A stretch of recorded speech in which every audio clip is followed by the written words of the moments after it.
guurku waa guur halkan ka guur oo halkaa u guur gurigaad deganayd baad ka guuraysaa halkeed u guuraysaa guri kalead u guuraysaa haddaan tusaale yar kusoo qaato nolosha miyiga reerku marka uu halkan degan yahay ee uu ku abaarsado xoolihii ay naq waayaan waxay cunaan ku waayaan waxay daydaydaan meel ku habboon in xoolahaasi ay daaq ka helaan meel roob ka daayo kala la aadaya xoolahaasi markaa meesha uu ku daranayaan halkee laga soo guuray abaar baa laga soo guuray waxaa loo guuray meel aaran ah ma isku raacsannahay iskaabulinimadu inay abaar tahay waa isku raacsannaha soo maaha mar allaala markaad guriga iskaabulada aad ka soo guurto waxaad u guuraysaa oo aad degaysaa guri ku habboon nolosha caadiga ah qurux badan aad iyo aad loo tafatiray oo aad loo hagaajiyey carfaya baad imaanaysaa marka waxa weeye abaar ka guur oo aaran u guur marka shaygan la qeexayo saddex geesood in laga eego bay ku habboon tahay waxaana horta maxay yihiin marka koowaad waxani waa maxay maxayse qabtaan sababta loo adeegsanayahay waa maxay iyo maxaa ka dhalanaya qofku marka uu guursado saddex faa'iido oo muhiim ah ayuu la kulmaa kow waxaa la yidhaahdaa kor bogsooda tan labaadna waxa waye bulsho taranta tan saddexaadna waxa waaye bidhaan la eegto qofkani markuu guursado kor bogsooda ayaa imaanaya kor bogsooda waxaan kala jeedaa qofku rag ha ahaado ama dumar ha ahaadee ilaahay wuxuu ku abuuray shahwo qofkan haddii uu iskaabula yahay wuu dayday badan yahay gabar hadday tahay hadduu wiil soo hormaro waxay ka eegaysaa calafkeedii talow kani buu kugu habboon yahay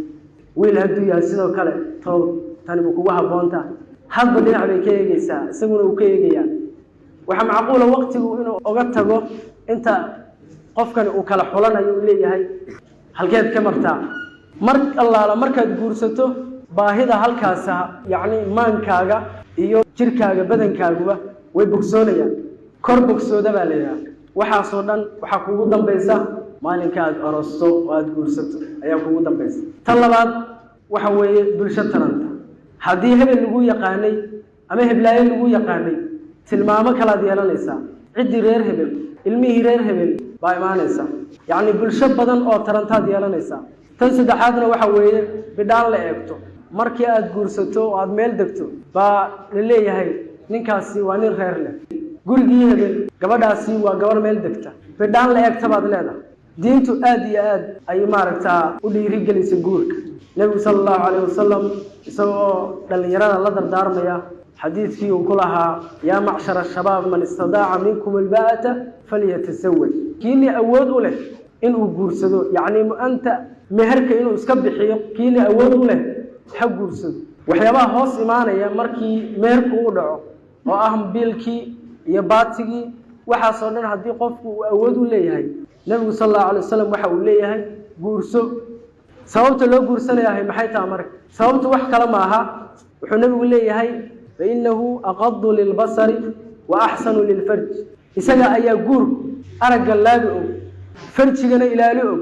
mar allaala markaad guursato aad baad u xasilaysaa qofku haddii macaasi uu wax raadi jiray macaasidaas waa uu ka leexanayaa guurka ayaa intaasoo dhan leh in badanna mawduucan waa la soo jeediyey sidaa hore u sheegana in lagu baraarujiyo iskaabulada ku raagtay iskaabulanimada inay guursadaan waa wax iyagana muhiim u ah dadka weliba ku dhiirigelinayana iyana muhiim u ah nin saaxiibkeeyo calnurshiine la yidhaha maalin dhaweyta isagoo aroosa booqday markaasuu gabayii tiri hadda gabaygii aada uma xasuusto laakiin waxaa ka mid ahayd ما حسوسيت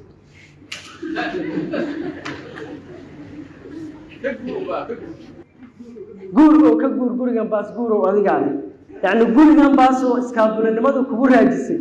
مر الله على مركز صبحي كبح يسوع سيدي أو هاي أدوي ما نيس مركز واحد لقيه بقى أذيع وصور رفاضي وصور شقي وحبر شكي من أي كعب ده هي محسي وحيشة مرض يسيدي أنا أوتمد مركز أدونا shaqadaada waa taqaanaa horaad ugu seexanaysaa laakiin mar allaala markaad guursato kugal carfaysa qurux badan niyadda kuu dejinaysa ayaad u imaanaysaa markii aad guursato baad waxaad yeelanaysaa qorshe waad shaqaysaa mushaar baad ku shaqaysaa mushaarkaas iskaabulada intaa tahay lagama yaabo inuu kugu filnaado nolosha caadiga ah ee magaalada hadda aan joogno qofku hadduu $300 ku shaqeeyo waa caadi hadduu iskaabulo yahay kuma filna hadduu qoys yahana way ka badan tahay sababta keentay maxay tahay wax kale ma aha qofku marka uu iskaabulada yahay gabigiisba waa beer wuu isgadaa maalinka mushaarku soo dhaco suuqa tagaya kobaha ugu qurxoon buu soo qaadanaya lebiska ugu qurxoon buu soo qaadanaya waa beer lacagtiisa waxay ku dhamaanaysaa sii soco soo soco laakiin maalinka aad guursato waxaad way koobnaanayaan wax lagaaga baahan yahay fahmaysaa wax allaala waxaad adigu u baahan tahay fahmaysaa qorshaha meesha imaanaya inaad wax meel dhigatana way soo baxaysaa marka waxaan leenahay dheereen ma halkaas baan ku soo gabagabeynaya wassalaamu calaykum waraxmatullaahi wabarakaatuh